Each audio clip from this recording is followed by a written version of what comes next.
I am pleased to be participating in the debate on the votes of the Ministry of Justice. And as a first exercise, I reviewed the progress report from January to September of the Ministry of Justice. And one of the goals that was there in it mentioned was the fact that a new constitution really was going to be created to fulfill the aspirations of the people. And a panel of experts has been appointed for this process. Now, we have no issue with the panel of experts that have been appointed, eminent people, but I would like to suggest that a constitutional making process is a much wider process than just having a panel of experts. If you look at the history of this country, right through, there have been several processes in constitutional making, and at the core and at the center of it, it should be people's participation.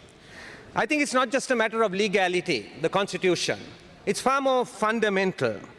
Obviously, people in this country, all people in this country are not satisfied with the Constitution that we have. Some feel ownership, some feel a sense of alienation.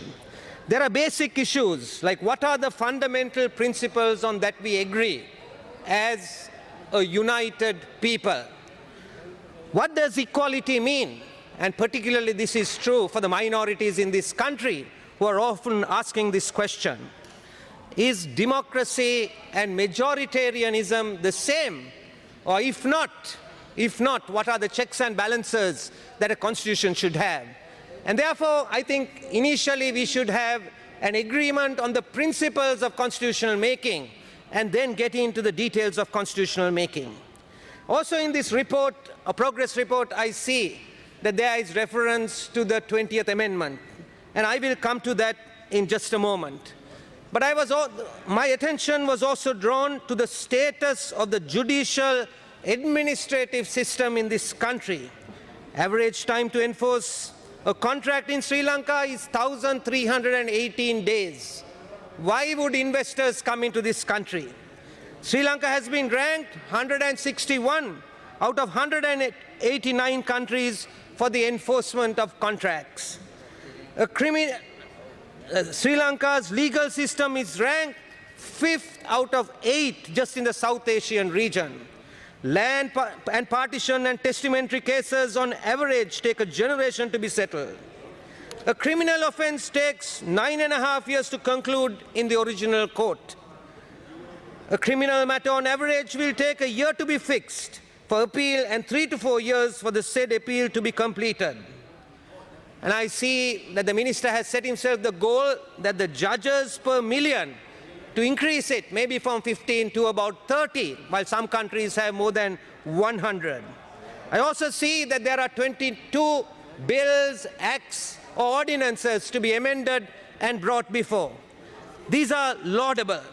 But my attention is also drawn not to just goals, but to the process of doing the things that we are doing. And that is why I refer to the 20th Amendment. In a democracy, the executive, the legislature, and the judiciary must be independent from the other. And therefore, we need to build trust in the judiciary. And I have mentioned this before, and I mention it again. It was unwise on the 20th Amendment at the committee stage to bring substantial amendments to the 20th Amendment, increasing the number of judges in the Supreme Court and in the Court of Appeal. It was certainly unwise as a process to do that, because the citizens of this country do not have an opportunity to question lawmakers or laws that we enact in this parliament. In some countries, they have the opportunity of post-enactment judicial review. India has it, the US has it, but Sri Lanka does not have it. Our citizens have only a small window. At the bill stage, they could go to the court and they could question it. But when you bring amendments at the committee stage, that opportunity is taken away from the citizens of this country. Justice must be done, but justice must be seen to be done as well. That is very important, that it is seen to be done. සාධාරණත්වයේ ඉෂ්ට වෙන්න ඕන විතරක් නෙමෙයි, ඒක ඉෂ්ට වෙනවා කියලා පේන්නත් අවශ්‍යයි. What happened? I am not going to argue about the past. I'm looking at the present government, the present budget, and I'm trying to focus my discussion on that. Much has been said about the past. Two wrongs don't make a right. I work from that premise. So let's try to get it right. And what I'm trying to say is, you had in the media the names of judges that had been mentioned as possibly going to the Supreme Court or to the appeal court of the country. These were in the media. And then after they have been approved by the Parliamentary Council on the nomination of the President, I think proper process should have been is to give them an immediate letter of appointment so that they could act in that office. I can see the logic of doing it to hasten the process of justice, but we need to go beyond that. And the process is important because otherwise what we have done now is we have embarrassed some of these judges by them continuing in their existing position and delivering judgments. That is the issue with this. Honourable Minister.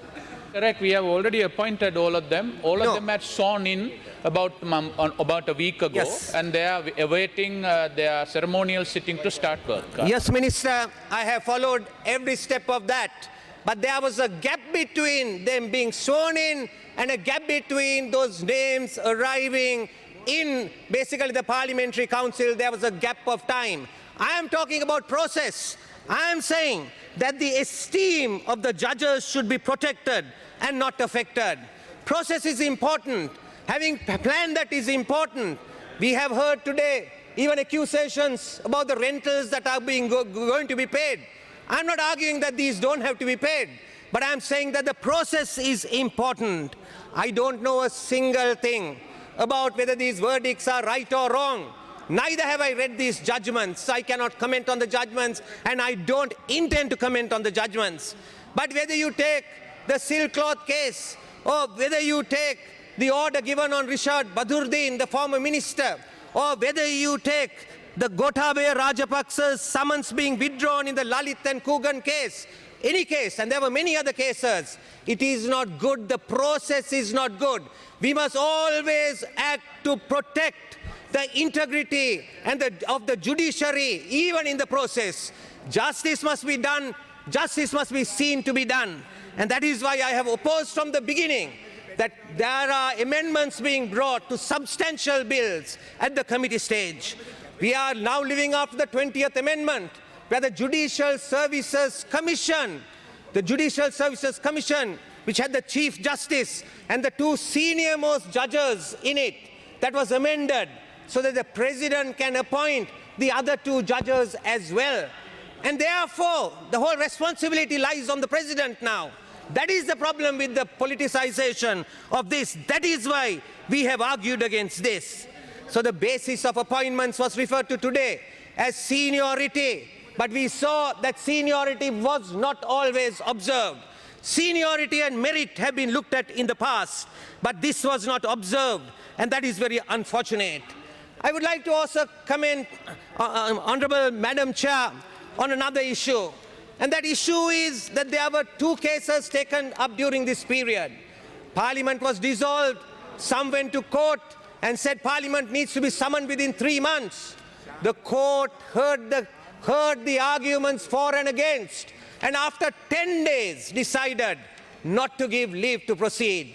Not to give leave to proceed.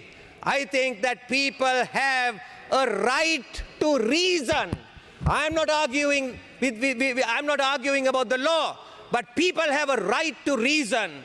The second case that we have is, we had civil society going to court and arguing that forced, right? This is forced I'm talking about. Cremations is not fair. People must have the choice to decide whether it's a burial or a cremation. It is not just the Muslim community, because of their religious persuasions, didn't want to be cremated.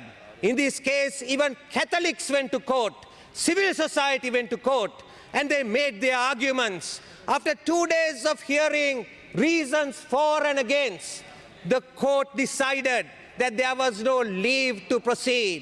I continue to say that there should be reasons are given. There should be a right to reason. These people need to know why they are not allowed to bury their dead. මට මාව පෙරේද හමුවෙන් ආවා තරුණයෙක් ආවා සිංහල බෞද්ධ තරුණයෙක්. ඇහේ කඳුළු තිබුණා. එතුමා මේකයි කිව්වේ. එතුමා කිව්වේ මගේ මවට වයසයි මහලුයි මගේ මව. මගේ මව අරගෙන ගියොත් PCR ටෙස්ට් එක පොසිටිව් වෙලා මාගේ මව එතරට ගිහිල්ලා රජ නිරෝධාන මධ්‍යස්ථානයක ඉඳලා ජීවිතය අහිමි වෙලා මරුමුවට පත් වුණොත් මට ලැබෙන්නේ අලු විතරයි. මගේ මවටත් මට ලැබෙන්නේ අලු විතරයි. මේක ආගම ධර්මය ගැන ප්‍රශ්නයක් නෙමෙයි මේක. ආගම ධර්මය ගැන ප්‍රශ්නයක් නෙමෙයි. භූමදානය කරනවද ආදානය කරනවද කියන එක මනුෂ්‍යගේ අයිතිවාසිකමක්. ඒ නිසා මම රජයෙන් ඉල්ලනවා නැවත ඉල්ලනවා මේක ගැන සලකලා බලන්න කියලා. එක එක අයට මේවල අයිතිවාසිකම් තියෙනවා. පුද්ගලීකව මට මේක කිසිම ගැටලුවක් නැහැ. මට පුද්ගලීකව කිසිම වෙනසක් නැහැ. ආදානය කළත් භූමදානය කළත් අපිට නම් කිසිම වෙනසක් නැහැ. නමුත් සමහර අයට මේක බොහොම වැදගත් ප්‍රශ්නයක්. ඒ අයට සාධාරණයක් වෙන්න අවශ්‍යයි කියන එකයි මම මෙතන සඳහන් කරන්නේ. තර්කයට අයිතියක් තිබිය යුතුයි. right to reason එකක් තිබිය යුතුයි. මම ඒ තව කරුණක් ඉදිරිපත් කරන්න කැමැති. අපේ අධිකරණ ක්ෂේත්‍රයේ අපිට පෙනෙනවා ඒකේ අඩුපාඩු අපිට පෙනෙනවා. අද මේ අධිකරණ අමාත්‍යාංශයේ වාර්තාවෙන් කියවුණ ආකාරයට ලංකාවේ අධිකරණය හුඟක්ම පහළ මට්ටමකින් තියෙනවා කියලා කියන්නේ මම නෙමෙයි. මේ වාර්තාවේ තියෙන දත්තවලින්ම ඇමතිතුමා පිළිගන්නවා මේක බොහෝම අඩු මට්ටමක තියෙනවා. එනිසා මේක අපි ඔක්කොම එකතු වෙලා අධිකරණ ක්‍රමය ඔසවන්න ඕනේ. අධිකරණ ක්‍රමය හදන්න ඕනේ කියන එක.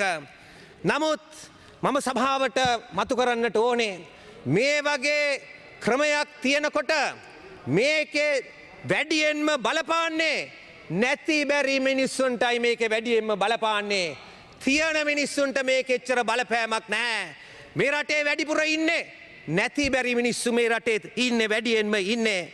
මම දන්නවා ඔබතුමන්ලාට ජනාධිපතිතුමාටත් ඒ වගේම ශ්‍රේෂ්ඨාධිකරණයටත් චීෆ් ජස්ටිස්ටත් ඇමතිතුමාටත් ඒ වගේම බන්ධනාගාරයේ කොමසාරිස්ටත් වගේම බාර් ඇසෝසියේෂන් එකේ සභාපතිතුමාටත් ලියුමනක් ඉදිරිපත් කළා. 2020 මාර්තු මාසයේ 26 වෙනිදා මේ ලියුමන ඉදිරිපත් කළේ. මේ ලියුමන කොපි කරලා තියෙනවා. ශ්‍රේෂ්ඨාධිකරණයේ ඉන්න විනිසුරුවරන්ටත් මේක කොපි කරලා තියෙනවා. ජුඩිෂල් සර්විස් කොමිෂමට, හියුමන් රයිට්ස් කොමිෂමට, ඒ වගේම ඇටර්නි ජෙනරල්ටත්, පොලිස් කොමිෂමටත් මේක කොපි කරලා තියෙනවා. මම මේ ලියුමන සභාගත කරන්න කැමැතියි. මේ ලියුමනේ කියන්නේ releasing prisoners to prevent the spread of COVID-19 in the prisons of Sri Lanka, written on the 26th of March by eminent organizations and persons, and I won't read all their names. They had written it because they saw the dangers that were going to come ahead. They saw it in March, and they wrote in March and they said, just to read a few extracts from the letter, we are also aware that more than 50% of the prison population in Sri Lanka are remand prisoners, and that a large number of the convicted prisoners are those who have defaulted on paying fines. I'm just reading extracts, Madam Chair. On 16th March 2020, the Committee for Protecting Rights of Prisoners appealed to the President, the subject minister, and the Commissioner General of Prisons to consider releasing prisoners to decongest prisons to prevent the spread of COVID-19. I know you were not the minister at the time, but I'm just reading this letter just to bring the attention to the House that this problem was going to be a brewing problem.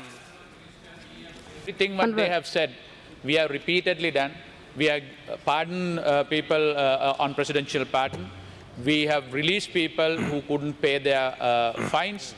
We have also had so many discussion with the police and all those things. That is how, which was 33,000 at some one point in time, had been brought down to 26,000. I know we could have done better, but we have done so many things that they have suggested. Not that we have ignored any of those things, even before we have assumed office. I'm glad to hear that you have done some things, but ultimately a government, a minister or a ministry will ultimately be judged on the results that basically come. And the results that we have are really tragic results. We have witnessed more recently that those in state custody losing their lives. We had the situation some months ago of a person allegedly involved in the drugs trade losing their lives after being extradited from another country. That's not a good thing. We have also in this country have had extrajudicial killings previously. In 1983, we had extrajudicial killings in our prisons. We also had it in 2012. We had extrajudicial killings in our prisons. And then in 2020, very unfortunately, while we are members of parliament, we have had extrajudicial killings in our prisons. This is very unfortunate because a government has a responsibility. When we take somebody into custody, they are giving up their liberty. They can't protect themselves. The government must protect them. The government must provide for them. This is a basic human need and a human right. And we have to do this. I want to thank the government. Then when the situation about SSP Shani Abesekar was brought up, that he was ultimately removed to the IDH hospital. We have seen in the press that SI Mendes has also be contracted COVID-19. These are press reports and I have no independent confirmation. And it says, Yuddha Hamuda Nirodhana Madhyasthaneka ho Gallala Pratikara Madhyasthaneta Mituwa Geravat Tibinawa Kela. Mage illima mekai. Mage illimat avilla etumavat rohal gata kala yutoi. ආරක්ෂා කළ යුතුයි මේ වගේ අවස්ථාවකදී එතුමවත් ආරක්ෂා කළ යුතුයි රජයකට මූලික වගකීමක් තියෙනවා බන්ධනාගාර ආඥා පනතේ 1.74 තුන්වෙනි වගන්තියේ කියනවා වසංගතයක් අවස්ථාවක බන්ධනාගාරයෙන් පිටතට తాවකාලිකව ආරක්ෂා රැඳවීමට බලය බන්ධනාගාර භාර ඇමතිතුමාට බලය තියෙනවා කියලා සඳහන් කරලා තියෙනවා ඒ වගේම 66 වෙනි වගන්තියේ කියනවා රෝගීන් සම්බන්ධයෙන් රෝහල් වෛද්‍යවරයා කටයුතු කරන්න ඕනේ කියලා කටයුතු කළ යුතුයි කියලා සඳහන් කරලා තියෙනවා 68 වෙනි වගන්තියේ කියනවා හැම බන්ධනාගාරයක් තුලම රෝගීන්ට රෝහලක් හෝ අදාළ ස්ථානයක් තිබිය යුතුයි කියලා කියනවා ඔබතුමා අද මේ සභාවට ඉදිරිපත් කරපෝ මේ වාර්තාව මම සම්පූර්ණයෙන්ම කියවුවා මේ වාර්තාව මේකේ කියනවා 2900ක් පමණ මහර ඉන්නවා ඉන්න ඕනේ තුනෙන් එකක් කියලා සඳහන් කරනවා මේ වාර්තාවේ ඉතින් මේක ඇවිල්ලා එක රජයක ප්‍රශ්නයක් නෙමෙයි දීර්ඝ කාලීනව පවතින ප්‍රශ්නයක් මේක මට අද වගේ මතකයි දවස මම සරත් ෆොන්සේකා ජනරාල් තුමා හිටපු නායකයා ඔහු හිරගත වෙලා ඉන්නකොට ඔහු බලන්න ආවා බලන්න ඇවිල්ලා මම දැක්කා මෙහෙම රෙදි කෑල්ලක් එල්ලලා තිබුණා මං ඇහුවා ජෙනරල් තුමා මොකක්ද ඕක පිටිපස්සේ මොනවද තියෙන්නේ ඔහු කිව්වා ඒක පිටිපස්සේ තියෙන්නේ වැසිකිළිය කියලා කිව්වා ඊට පස්සේ ඔහු මට කිව්වා ඉරාන් මේක හොඳයි පොඩ්ඩක් වටේට ගිහිල්ලා බලන්න උදේ පාන්දර හරිද දහස් ගණන් මෙතන රැඳවියන් සිටිනවා ඒගොල්ලන්ට හරියට වැසිකිළියක්වත් නැහැ කියන එක මම ඒක කවදාවත් අමතක කරන්නේ නැහැ ඉතින් මම අවසන් කරන්න ගරු මන්ත්‍රීතුමා 1000කට 25යි 1000කට 25යි. ඉතින් මම මේක වරදක් කියනව නෙමෙයි. නමුත් මම කියන්නේ මේක තමයි තියෙන අඩුපාඩුව. 77 4 වගන්තියේ මෙහෙම සඳහන් කරනවා. බන්ධනාගාර නිලධාරීන්ට බලය භාවිතා කළ හැක්කේ කැරැල්ලක් මැඩලීමට හෝ පැන යාමක් වැළැක්වීමට පමණි. එවැනි අවස්ථාවකදී රැඳවියන් මරා දැමීමට අයිතියක් නොමැත කියලා නීතිය සඳහන් වෙනවා අයිතියක් නැහැ කියලා සඳහන් වෙනවා ඒ විතරක් නෙමෙයි මේ 1.874 පනත අනුව අප එකග වී ඇත්තේ ජාත්‍යන්තර සම්මුතීන් අනුව අත්අඩංගුවට පත් පුද්ගලයන් ආණ්ඩුවේ වගකීමක් කියන එක ආහාර දීමත් රැකීමත් ආණ්ඩුවේ වගකීමක් වෙනවා. ඒ නිසා අත්අඩංගුවට ගන්න සිරකරුවෙක් වෙන්න පුළුවන්, සැකකරුවෙක් වෙන්න පුළුවන්, සාක්ෂිකරුවෙක් වෙන්න පුළුවන්. අපි ඒ ආරක්ෂා කරන්න ඕනේ. I am making a request. Don't destroy the evidence. Don't kill those in custody. Don't deny families their final rights, whether it's burial or cremation. Let's build a better society. අපේ සමහරු කියන වගේ ඉන්න හිතන රට අවසන් කරන්න ගරු අපි ගොඩනගමු මන්ත්‍රීතුමා. අපේ කාලය දරුවන්ට අවසానයි. ස්තුතියිමට ලබා දුන කාලයට. ඇමැතිතුමා